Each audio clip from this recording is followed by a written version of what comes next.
Ayan, meron pa akong konting time bago magsimula ang trabaho. So, sasagutin ko yung tanong ni Madam. Ang tanong niya, meron siyang jowang Indiano, single. Tapos, gusto siyang pakasalan, sabi ni Madam dun sa question. Ang problema kasi, kasal siya sa Pinas. Ang una kong tanong sa'yo, ma'am, anong bansa ka? Kung nasan ka? Yung sagot ko, magbe-base dito sa UAE at sa Pilipinas. Ma'am, kahit sabi pala ni ma'am, mayroon daw silang agreement ng asawa niya permahan sa barangay na wala na silang pakialam sa isa't isa. Okay. Kung sa Pilipinas yung pag-uusapan natin, ma'am, hindi ka pwede magpakasal kasi kailangan mo magpa-annul. Kasi legal yung kasal nyo kahit may pirmahan kayo, hindi po yun valid. Pero una, siguraduhin mo muna talaga nakaregister yung kasal nyo kasi maraming mga kasal na hindi pala nakaregister. So, unang gawin mo, kumuha ka ng PSA, ng marriage certificate ninyo. Kung nakaregister siya. Kung nakaregister siya, ma'am, kailangan nyo magpa-annul. Or else, kailangan mong itsugi ang iyong asawa. Charot lang, kailangan mo siyang tsugiin. Ganon. Yon.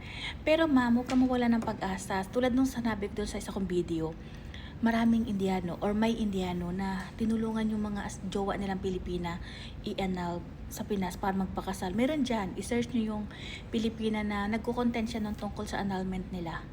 So, si Kabayan, may mas bata pa sa kanya Indiano, pero mahal siya. Ang ginawa ni Indiano, siyang gumastos para ma-annul. Ngayon, parang 2 years yata nag-run yung kanilang ngayon magpapakasal na sila. Yan. Ito naman, yan ay sa Pilipinas, ma'am ha. Pagkasal ka sa Pilipinas at kumuha ka ng PSA, tapos yung PSA mo ay may marriage ka talaga doon. So, wala tayong magagawa dyan kundi magpa-annul ka. Yun lang po talaga yung pwede para maging legal kayo ng Indiano. Kasi kahit pakasalan mo si Indiano at kasal ka sa una, hindi mo yan mariregister na husband doon sa atin. Hindi siya pwedeng magkaroon ng permanent residence or something kasi may una kang asawa, kailangan ma-annulled ka talaga. Pero, ang pangalawang marites ko, grabe yung mga payo ko, parang nagkukonsinti ako ng mga Pilipino. Okay. Marami sa mga, kung naito ka sa UAE, I'm talking about UAE. Marami dito sa UAE, okay, na mga Pilipina nakasal sa Pinas, nagpakasal sila dito. Sa mga jowaan nila, Pilipino man yan, Indiano. Kasi pag nagpakasal ka sa court sa Abu Dhabi, maliban, wag lang sa consulate sa Abu Dhabi, hindi hinihingian ng singleness. Pero sa registration ng kasal namin, hiningian ako ng Senomar. Yan. Pero pag dito kayo sa UAE magpapakasal, walang passport lang ang kailangan doon sa Abu Dhabi. Pwede kayo magpakasal dito, kaya lang ma'am, hindi niyo yan mariregister sa Pilipinas. Ganun po.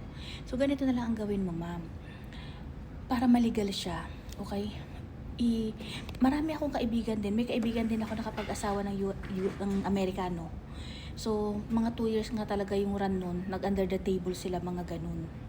Mga parases, kailangan illegal mo, ma'am, iligwak mo yung asawa mong Pilipino. Iligwak mo yan, illegal mo, annulled mo yan, ganun. Pero tingnan mo muna kung talaga nakaregister yung kasal ninyo. Kasi may mga napanood ako sa tulpo na ang swerte ng mga babae, nung nagkuha pala sila ng PSA, hindi pala nakaregister. So yung nung asawa nila naghabol, nagpatulpo, walay habol be. Kasi hindi pala nakaregister yung mga kasal nila. Yung ganun, ma'am. Basta kung kasal kayo sa Pilipinas, unang gawin nyo, magkuha kayo ng Senomar PSA. Ng marriage certificate o Senomar PSA, ganun. I-check nyo kung talaga nakaregister yung kasal niyo at kung hindi, di pre kayo. Kasi sabi nila, nung unang panahon daw, may mga na hindi nire-register. Halimbawa, nagpakasal kayo sa mga mga barangay or something, noon yung mga kasalang bayan or something, maliban na lang siguro kung kayo mismo sa sarili ninyo ang nagpa-register. May mga ganong eksena daw. Yun lang, ma'am, wala tayong ibang eksena, kundi 2 things lang. Una, magpa-annul ka. Pangalawa, tsugiin mo yung asawa mo. Joke lang. Joke lang, ma'am, joke lang.